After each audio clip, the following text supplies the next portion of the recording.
This is KGW News at Sunrise. Good morning. Thanks for getting up with us this Saturday morning. I'm Christelle Kunway. Now, this morning on Sunrise, he's accused of shooting his Airbnb host through the door. The suspect in this strange case heads to court as the victim's boyfriend pleads with the judge. Plus, Portland Mayor Ted Wheeler gives his annual State of the City address. He outlines his budget for the next year and how he plans to tackle issues like gun violence and homelessness. But before we get to all of that, let's check in with Chris McGinnis for a quick look at our forecast. Hey, Can Chris. he shut off the rain? I feel like we were just talking about how wet April was in the first week of May, especially the last couple of days have been very wet. We're getting a temporary break in the rain this morning. Here's a live look from our Wells Fargo sky camera. By the way, it's kind of bopping around in the breeze a little bit. Folks east of the Cascades especially are going to experience a very windy day, and I'll dive into that a little bit more in just a few minutes. Take you up to the mountain right now. It is snowing. It's snowing pretty hard, actually, up in the Cascades. Winter weather advisory there, and down here where the rest of us are, we are wet. And if you're waking up in eastern Clackamas County right now, you're really wet. Some heavy showers now working their way eastward up into the Cascades, and of course lighter showers behind that through the Coast Range. You can see the progress this rain has made over the last 3 hours. So we're getting a little break in some cases, but as I say that, there's a little cell that just popped up right now, right there. It's just north and east of McMinnville. So that's kind of the plan for today. A few sun breaks, few showers, probably not as much rain as yesterday, but as we roll into the afternoon, not only do we have the showers to contend with, but maybe even a rumble of thunder. Daytime highs today, Christelle, only getting into the mid-50s. All right, thanks, Chris. New this morning, Portland detectives have been on the scene after officers shot and badly wounded a suspect. This was the scene near Northeast 78th and Mason just after 9 o'clock last night. Details are still sketchy this morning, but we know this started as a traffic stop and involved members of Portland's new focused intervention team. Now, that team started back in January to help with the city's gun violence problem. What happened next isn't clear, but we do know the suspect was taken to the hospital with life-threatening injuries. No police officers were hit, but we'll keep you updated on what we get so far on this case. And now on to a bizarre case of an Airbnb guest accused of shooting his host. New court documents give us a glimpse at what may have led to this. KGW's Alma McCarty has a look for us. This block of Northeast Grand Avenue was flooded with police lights Wednesday night after officers responded to a shooting call at a home. Outside, they found the victim, an adult woman, shot in the chest. As paramedics rushed her to the hospital with life-threatening injuries, officers learned the suspect was alone inside the house. 21-year-old Kavion Lett finally surrendered after negotiating with officers, and detectives seized this 9mm handgun. Court documents say Lett had been staying in a room in the rental home for several months.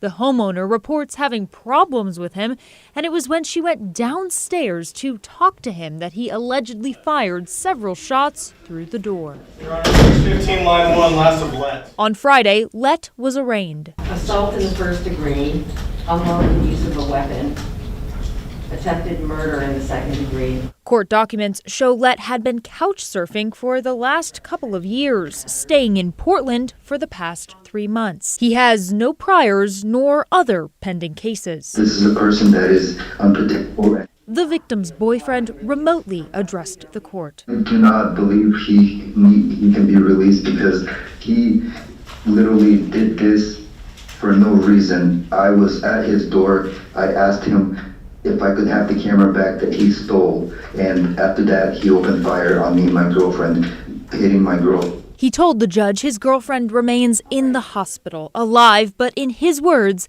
in pretty bad shape. The suspect will stay behind bars, with the judge denying bail. Now, following this shooting, Airbnb issued a statement. They tell us the guest has been banned from Airbnb as they continue to investigate. A violent fugitive is on the run after escaping from a prison camp in Oregon. 38-year-old Andrew Kristovich escaped from custody in Sheridan last week, but U.S. Marshals just put out a notice about it recently. Kristovich is accused of fleeing to an acquaintance's home in Clark County, attacking them and raping them before stealing their debit card, phone, and car. He has several tattoos on both arms and has ties to Snohomish County in Washington, so he may be in that area. Now, police are also looking for a gunman involved in a deadly shooting at the Embassy Suites in Tigard early Friday morning. 2 men were found dead there around 1:30 a.m. At this point, it's still too early to say if they were guests at the hotel.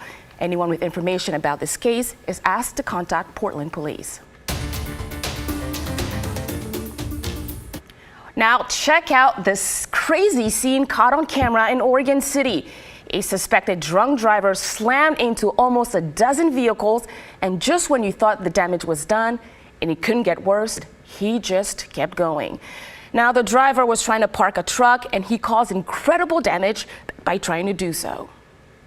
Yeah, I wasn't expecting that. Julia and others parked at Southridge Shopping Center in Oregon City could never have anticipated what happened here Thursday night. Some random guy was just hitting all the cars with a big truck. Oregon City Police released this video on social media.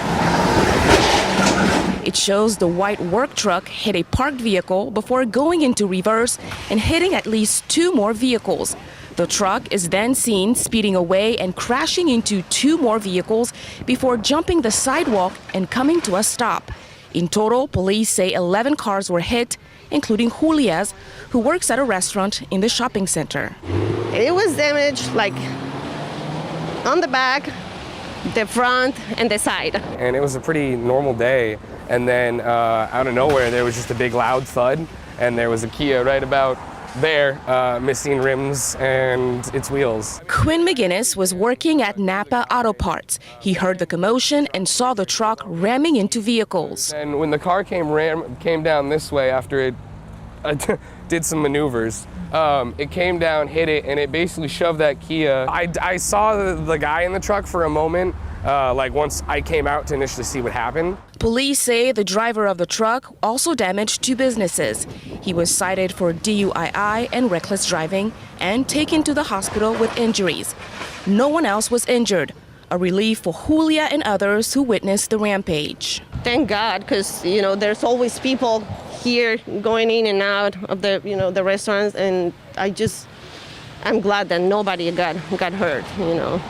Yeah, it could have been a tragedy. Police have not given us the identity of the driver, but we do know the Clackamas County District Attorney's Office is handling this as a criminal case. As for Julia, her car is now in the shop, and she has no idea when she'll get it back. Still to come, Mayor Ted Wheeler makes his State of the City address and announces a new emergency order.